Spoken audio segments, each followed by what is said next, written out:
Et en parlant de fête, 8h49 sur Sud Radio, chaque matin à cette heure-ci, bien, pendant cette période des fêtes, Guy Carlier vient nous raconter une histoire de chanson de Noël. Et aujourd'hui, on ne pouvait pas y échapper. Il nous parle de la chanson de Mariah Carey. Bah oui, All I Want for Christmas is You. Bah, c'est plus qu'une chanson, hein. C'est une rente de situation pour Mariah Carey. Mais quand même, si elle est un peu le symbole du business de Noël, à chaque fois qu'on écoute cette chanson, on ressent un frisson. Hein. C'est sans doute ça, la magie de Noël. Bonjour Guy. Bonjour Guy. Bonjour Marilyn, bonjour Benjamin, bonjour à tous. Ouais, vous avez raison Marilyn, la chanson, vous avez d'autant plus raison que c'est moi qui vous ai écrit le lancement. La chanson de Noël de Mariah Carey, c'est le symbole. Il faut que, oh là là, je salis tout, excusez-moi. C'est le symbole de Noël évidemment partout dans le monde, que ce soit dans une maison du New Jersey ou dans un appartement à Boulogne-Billancourt. Tiens, le New Jersey, ça me rappelle un film avec Meryl Streep et De Niro. Vous savez, ils habitent justement le New Jersey, ils se connaissent pas, mais ils prennent chaque jour le même train qui les amène travailler à Manhattan.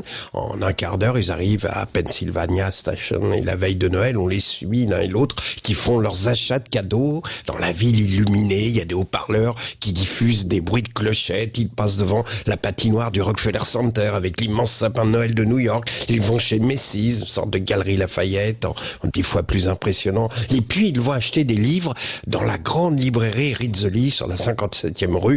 Et là, soudain, ils se percutent au croisement de deux allées de la librairie, font tomber leurs paquets et dans un grand éclat de rire, et puis ils les récupèrent en s'excusant et ils rentrent tous les deux dans le New Jersey pour la veillée de Noël. Le lendemain, ils se reconnaissent dans le train qui les emmène travailler à Manhattan. Alors ils se racontent en riant l'imbroglio de la distribution des cadeaux la veille, quand la femme de De Niro s'est retrouvée avec un très beau livre sur les voiliers et la technique de navigation, tandis que l'époux de Meryl Streep a tenté de cacher sa surprise de recevoir un livre intitulé « Comment cultiver les herbes aromatiques sur votre balcon ». Comme il a de l'humour, il a juste dit « Oh, faire pousser de la ciboulette sur le balcon a toujours été mon rêve ». En fait, c'est ça, donc, l'esprit de la chanson de Mariah Carey, c'est cette ambiance-là, dans le New Jersey et à Boulogne-Billancourt. À Boulogne-Billancourt, il y a ces deux-là. Ces deux-là, ils passent Noël ensemble depuis des années. Pourtant, ils se sentent moins seuls que la vingtaine d'invités de l'appartement d'à côté qui s'échangent leurs blagounettes éculées. Noyeux Joël, joyeux Noël et bon néné, ou encore bananier, pommes sautées, enfin toutes ces conneries, et qui finissent à 4h du matin avec le départ des derniers invités qui hurlent dans les démons de minuit, vous savez, dans la nuit, avec l'autre con qui répond « Qui ça ? Qui ça ?» Les démons, ouais.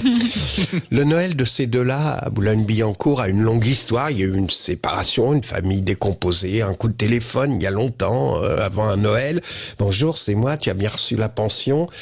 Oui, tu m'appelles pour ça ? Non, c'était pour te dire, pour Noël, tu prends la petite. » Je me suis dit que c'était mieux. Bon, en fait, ça l'arrangeait. Elle a dit d'accord. Leurs voisins, ceux qui chantent tout ça ou ça, leur ont proposé de se joindre à eux. Mais non, elles sont mieux toutes seules, évidemment. Et c'est devenu un rituel. Depuis, chaque année, elles passent Noël. Toutes les deux. Elle et sa fille. Elles sont moins seules qu'au milieu d'une famille alcoolisée. Et alors, elle a décoré la maison chaque année, le sapin évidemment, et elles ont des souvenirs merveilleux de tous ces Noëls. Une robe de princesse Disney. Cette année, comme elle est un peu plus grande, c'est un nouveau piercing. Ces deux-là, de Boulogne-Billancourt, ce sont Marilyn et sa fille, Louise. Et quand Marilyn m'a raconté cette histoire, j'ai compris pourquoi la chanson de Mariah Carey touchait autant les gens. C'est parce qu'il y a le mot « you » dans le titre. Les plus beaux Noëls sont ceux qu'on partage avec le « you » qu'on aime. Et le you de Marilyn s'appelle Louise. Vous comprenez maintenant pourquoi la chanson de Mariah Carey symbolise la magie de Noël. J'espère que vous qui m'écoutez, vous passez les fêtes avec le you de votre vie, car il est là le sens de la vie. C'est le partage des bonheurs avec celui qu'on aime. Vive la magie de Noël.